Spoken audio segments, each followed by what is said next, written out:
Hey guys, what's going on? It's Ash here coming at you today in Clash Royale. How you guys doing out there? Before we get to today's episode, which I'm so excited about, I just on a more serious, somber note, I want to send my well wishes to all my viewers in Florida or anybody who has friends or family down there in the path of Hurricane Irma.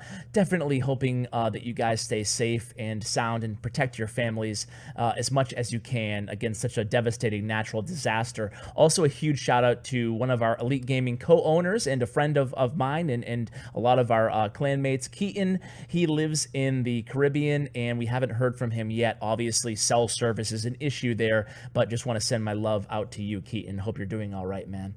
So this is the deck that we're going to be covering today. It's a deck by Esleys, who's known as really the prominent Three Musketeer player in the game for the last, year and a half. He's an OG player, and you know what? These are the three cards we're going to be focusing on this deck. It's a fast cycle deck. We have Ice Spirit, Ice Golem, and Zap. And those three cards, to me, are the real trick of this. Not the trick, but the key, the underrated key to this deck, guys. I mean, the synergy that you get with Zap and Ice Spirit or Zap and Ice Golem right now in the meta is incredible. This is a cheap deck. 3.5 is an incredibly low cost for a Three Musketeer deck. And we have the pump in there. That's a 6 elixir card, so it makes it more expensive, but essentially this is about as fast and effective of a Three Musketeer deck that you can possibly get. Now, while I kind of give you the deck rundown, we're going to hop into a match here. Now, I just hopped into this match before I started recording this video, like literally 15 minutes ago now, and the cool thing about this replay is, granted, it's a level 12, it's the, third day of the season now. However, he has Fireball and Lightning, and I was still able to really easily kind of come away with the victory here, and I'm going to show you just how awesome this deck is throughout the replays that we're going to see. Now, again, we're going to be watching Esleys replays that he was kind enough. You guys know I'm a new dad, little baby Charlie. I hope to bring him on the channel sometime soon just to kind of show you guys him when he's old and healthy enough to come visit me in the office here at CWA headquarters.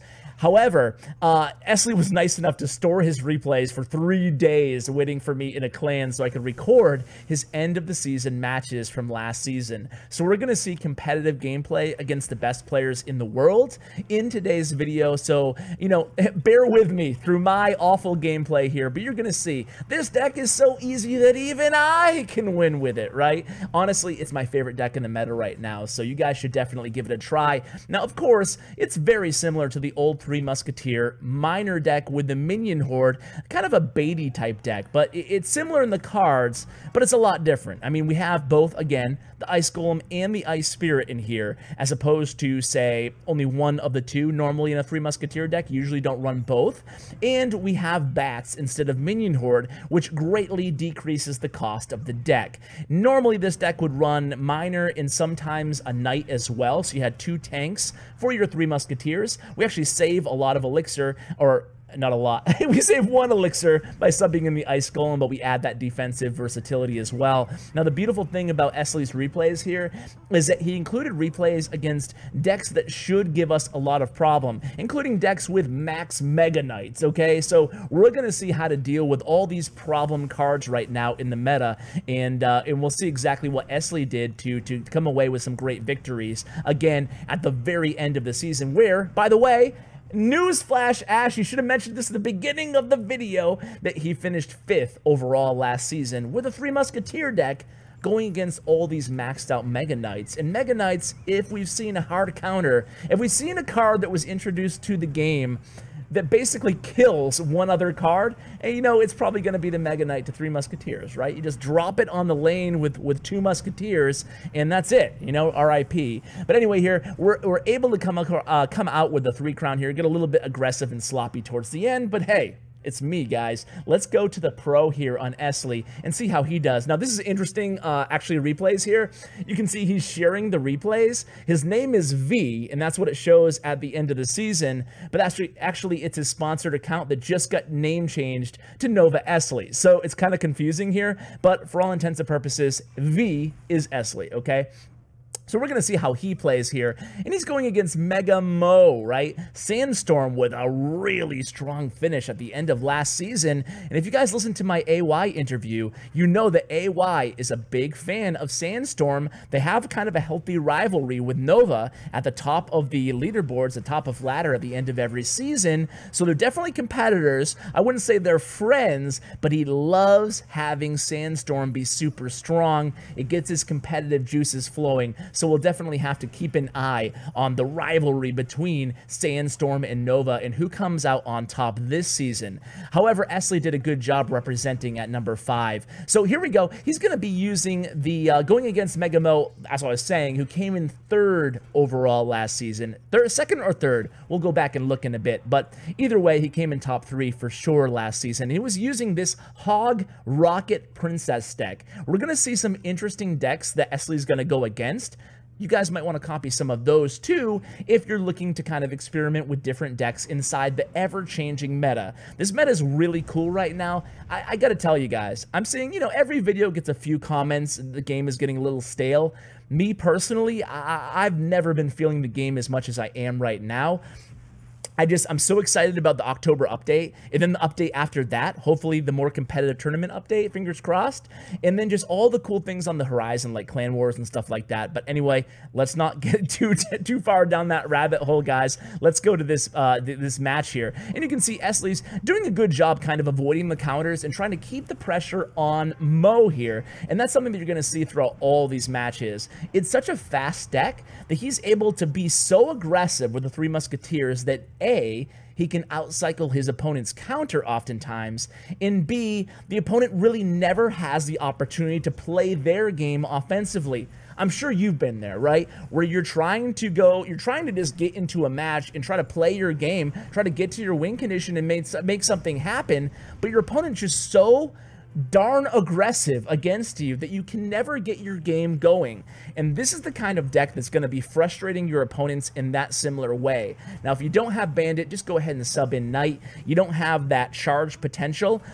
I would actually consider subbing in Battle Ram. I saw a couple comments in yesterday's video that Battle Ram is dead. I don't think Battle Ram is dead. I think it's still a good card, honestly, just my opinion. But the beautiful thing about this deck is the speed of the deck, the defensive versatility of the deck, and you just have a lot of options in terms of countering your opponent's counters,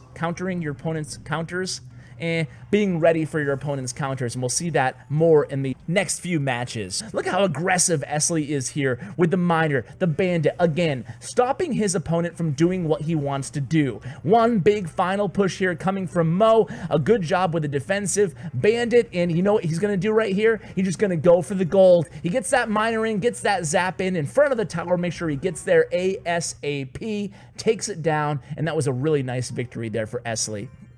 Let's move on. That was his last match, by the way, of the season, the match that got him to number 5. Let's go to the second match against Ian, really known as one of the best beatdown players, one of the best Golem beatdown players in the entire game. So Ian here is playing the classic Golem Night Witch Rocket deck. It's a very tough deck to contend with, and of course, as every player does at the top of ladder, he has all maxed out cards, including a maxed Night Witch. So let's see how Esley handles this deck. Again, a really heavy beatdown deck. So here comes the Mega Minion. We're really going to do a play-by-play. Esley was kind enough to provide me a ton of tips. I'm going to include those in the text description of today's video, along with my friend code. Some people really are looking forward to that. I'm sorry for dropping the ball, guys. I'm still in the hospital, by the way, or I should say my girlfriend and the baby are in the hospital, so just kind of trying to catch up and stay up to date here on the YouTube game. But anyway, Esley's going to go, we're going to focus more on the play-by-play, and then I'll provide the tips if you want to read more in the description below. So he's going to go with the Golem at the bridge here. Let's see how Esley's able to defend this. He goes ahead and takes care of a few of those bats with the Ice Spirit, and then uses the Bandit from a little distance away. That's key here. You notice that on the first replay against Mo as well, that he always used that that bandit at a safe distance away, but also within range so she can get her charge and target what she needs to. Getting that charge on defense on the bandit is really crucial to have success with this deck, or really any bandit deck. You want to take advantage of the bandit's dash ability defensively. You're not going to use her as you would a knight. You want to put her a little bit further away and let her dash to her opponent, do that extra damage there. So at this point in the match, you can see Esley doing a good job in single elixir time, doing what you're supposed to do, getting a lot of those elixir pumps on the arena and making your opponent use their spells, or basically just stymie what they're trying to do offensively to handle your elixir pumps. Meanwhile, when you get into double elixir time with this deck, even against a Golem beatdown deck, man, this deck is very, very powerful because you can cycle to the 3 Musketeers so incredibly quickly. It's a really fun deck to play for that very reason. An incredible kiting job here done by Esley with that Ice Golem, pulls the Night Witch and the Baby Dragon out of the left lane to the right lane, using the bandit defensively in the left and mitigating the damage there with the Zap spell and the Ice Golem in the right. So at this point, he's forcing his opponent rather to split the damage. Meanwhile, he's getting some chip damage with that miner on the right tower. Here it comes again, setting up for a good offensive ending here, cycling all the way back to the miner as well. You can see that even if the opponent has a good counter to the 3 Musketeers with this deck, it doesn't matter. Esley's able to get a lot of chip damage with that miner in the bandit in the meantime, taking down that right tower. And how about Esley's tower? Down to 3 HP there. Incredible defense there by Esley. Let's go into not this match because we already showed a hog deck. I want to end off with this match against the Max Mega Knight as promised. Let's see how he deals with this one, guys. So again, we're really going to focus on the decisions that Esley makes and why he makes them. So right off the bat here, a pretty good starting hand by Esley. He's going to wait a second, and then he plays the pump in front of the King Tower, obviously not afraid to make the first move, even with the Elixir pump. Now, this is basically the worst case scenario for Esley. He has to use the defensive miner to stop that bandit's charge, or at least distract her for a bit. He also uses the Zap there, and that's one thing that you guys want to take note of. Esley is very clever in the ways that he uses the miner. That's something that you guys should definitely take away from today's video. You should use the miner defensively if you need to. Use him. Don't be afraid to just use him on the opponent's tower, or just use him on the counter push. Esley uses all kind of creative uses, or has all kind of creative uses for the miner, be it to stop that bandit's push defensively. Remember, guys, the miner, at the end of the day, only costs 3 elixir. So even if you have to use him to help mitigate a ton of damage from that charging bandit, or for whatever that's coming in your lane, if you have to do it, you have to do it. It's better to do so and use your miner in versatile ways. Check this out, guys. We now have basically almost 3 pumps, even though one's dying, on the battlefield at this point. And Esley also realized that Denzel here does not have a big spell to stop his 3 Musketeers. So at this point, he's just going to overload that right side of the arena. Now look at this, guys. He has miner in hand, sees the Mega Knight. He's going to do, like we just talked about, guys, a really good job of using his miner right there, guys, to distract the Mega Knight and buy extra time for the 3 Musketeers. He's going to do that repeatedly against any big counter to the 3 Musketeers. Even against the P.E.K.K.A deck, I'm not going to have time to show that replay, but he'll do the same thing. He'll go ahead and kite that P.E.K.K.A around a little bit with that miner, just kind of sacrificing the miner to keep the 3 Musketeers alive, or the 2 Musketeers if it's a lane split. So here it comes, cycling back to the 3 Musketeers again. This time we're going to go hard in the left lane here, and we get that charge in first against the bandit. It's bandit on bandit crime. We're going to try to mitigate some of that, whoa. I tell you what, the Mega Knight does a lot of damage there, and that was, unfortunately, the power of the Mega Knight. But look at this, guys. We're already back to 3 Musketeers again. Hence that huge pump advantage that we were able to acquire throughout the first minute or 2 minutes of the match there. So it's really coming into play. The opponent is not able to cycle to that Mega Knight fast enough to stop this push. So at this point, he has something going in the left lane, but still, the Inferno Dragon really the only unit left standing. And guess what, guys? We're back back to the Three Musketeers again. Denzel must be infuriated at this point. He has a good hard counter in the Mega Knight. He has a really good deck, actually, against this deck, but it doesn't matter. He gives the good game, and Esley finishes it off. And I hope that you saw, a variety of tactics that Esley used. You can use, as we talked about at the beginning of the video, the Zap plus the Ice Spirit to take down minions. You can use the Ice Golem to kite out your opponent's incoming troops to the opposite lane. You can use the minor and versatile ways, defensively and offensively, to help you guys have success with this deck. Again, I hope you enjoyed those replays. A special shout out again to Nova Esports and Esleys for providing them to me and in turn to you guys. So guys, thanks again for bearing with me on these crazy upload times. I hope to get home and out of the hospital as soon as possible. In the meanwhile, thank you so much for the love and support about my little Charlie. And guys, huge shout out to Bren Chong as well, my YouTube partner. Make sure you check him out in the description below. Thank you so much for watching, and as always, take care, guys.